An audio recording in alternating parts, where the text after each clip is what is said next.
She humiliated a new waiter. One call got her fire buckled buddy up. This is a long one. Once upon the before time in 2015, I worked my way through nursing school as a waitress in a restaurant.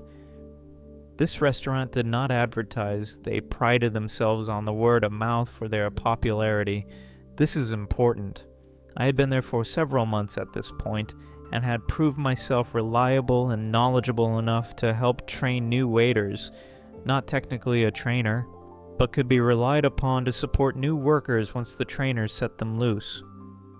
We had one older guy who had just been released. He was a little awkward, a little shy, and worried about mistakes. Absolutely expected. And he was great to work with. On the night of our tale, he was in the section next to mine. Easy to keep an eye on and easy to hop in and prop him up when he hit the weeds. This was his first night with his own complete section. Weeds would abound. I was ready. What he wasn't ready for was his first demanding round table of about 6 people, 20-somethings with attitude. He came to me worried and confused. They want XYZ, but I don't think that's on our menu, right? She says we have the ingredients and just make it, that the other location makes it all the time. Yes! I could have taught him to stand his ground, but nerves and first night with your own section isn't the time for this to go over well. So I told him ask the back line and see if they were willing. If not, I would talk to the table. Cooks were fine with it. Basically a wrap if I remember correctly. So no problem, from our end. This was apparently the cue for the leader of the table, to demand something every time he came to the table. As soon as he brought the last requested item, she needed something else. I thought it was possible and had been keeping an eye on him. Seeing his panicked face, I gave him a nod and started checking in on his other tables, slotting them into my own table cycles. Reasons I'm paired with him. This carried on for their entire meal, incredibly needy and demanding his full attention with zero apology or kindness. I made sure to catch him in the back to prepare for possibly getting no tip but to calm the panic, and to remind him I would not be touching the tips from his other tables. Honestly, this poor guy looked like he was about to quit on the spot. This leader was rude and impatient and gave him no space to breathe, and I was his emotional support animal at this point, but knowing he was at least twice my age made it even worse for him.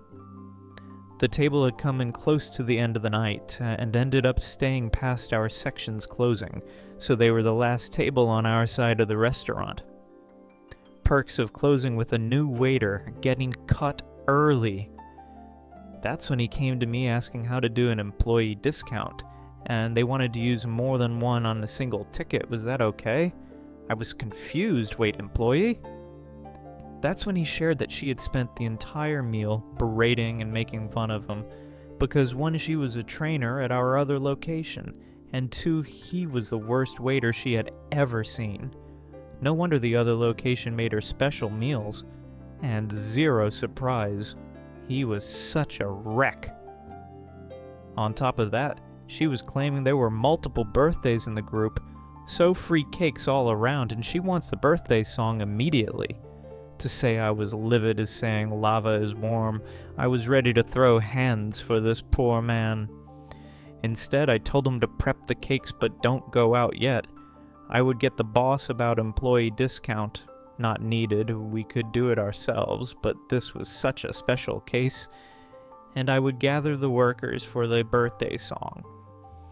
Managers there were absolutely amazing. We loved each one, and all of them had our backs. Very rare in restaurants, so this almost the best part. I gave the front-end boss a quick rundown of the table's antics. Remember the word-of-mouth restaurant mentality? Yeah, boss was not having a restaurant employee acting so cruelly, even if she wasn't his employee. I asked permission for what I wanted to do.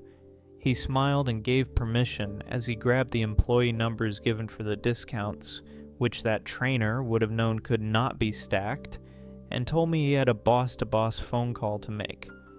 I then ran to every employee I could grab, Remember, half the restaurant was closing down, so we had several people available, including a dishwasher, and gave them each the fastest explanation of the table and the plan.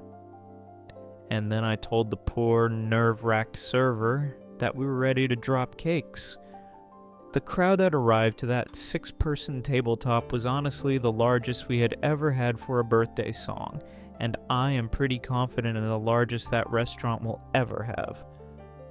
We served free cakes in front of every seat, and Leader had the most self-satisfied smirk as we all grinned ecstatically and lined up to sing.